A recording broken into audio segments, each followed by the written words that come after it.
Ito naman ang ating gagawin mga tupapit. Ito, basag na glass.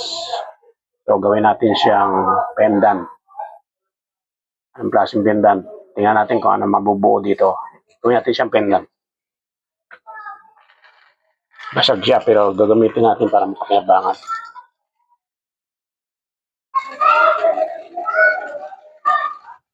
Tunawin muna natin siya. Mahina apoy kasi pag pinalaksan mo yan, babasag lalo. So, kailangan mahina muna. Yan. Yan. Tunawin natin siya.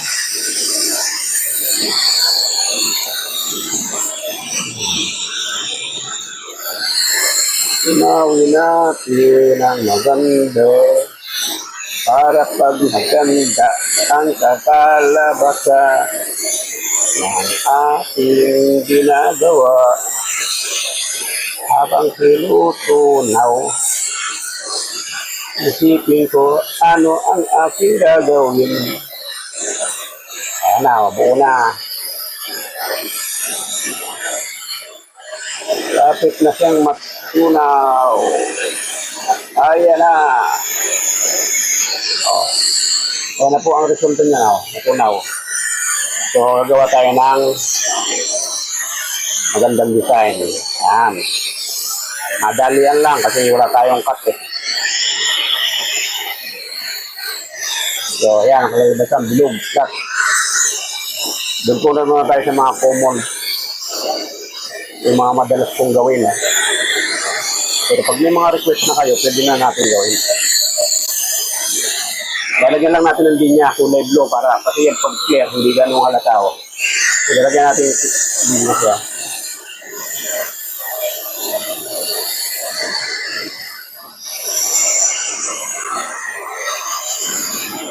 Para pag isinuot mo siya sa necklace, ganda.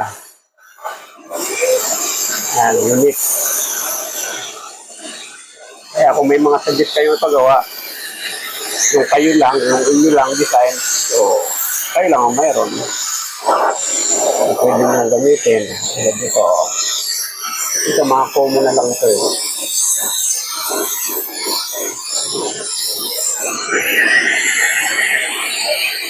Ayan. Ito tayo. Ano gagawin ko dyan? Tingnan nyo ha.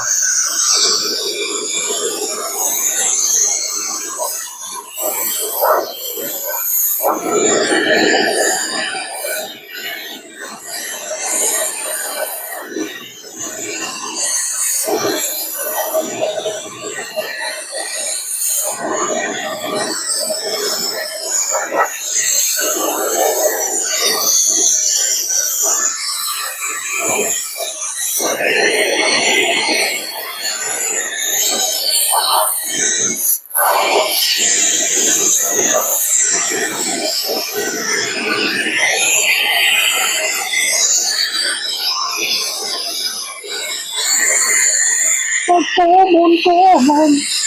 Ang aking ginagawa ay common na lang.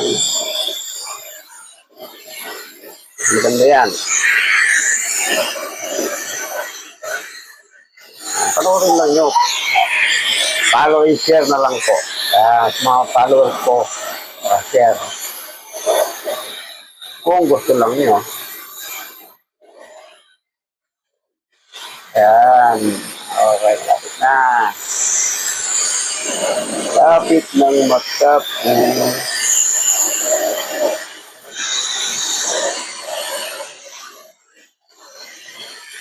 Lapit ng matapos. Yung iba, hindi nanonood eh. Kasi mahaba masyado oras. Mahaba, kaya tatamalang panoorin.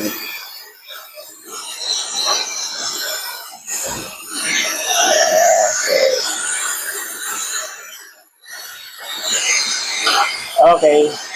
Yun na lang. Tapos na. Konti na lang.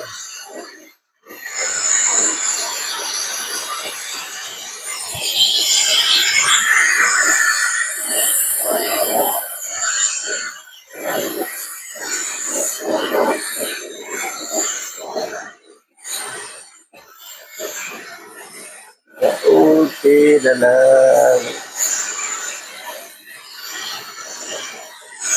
Konti na lang.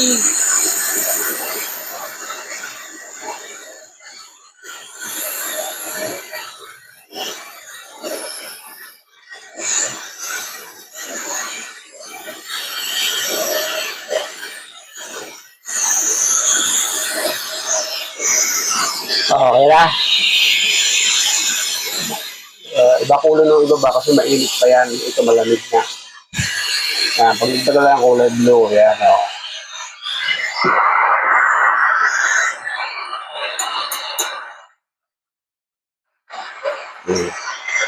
Ito na siyang pendant. Okay. 5 minutes pa rin. Haba.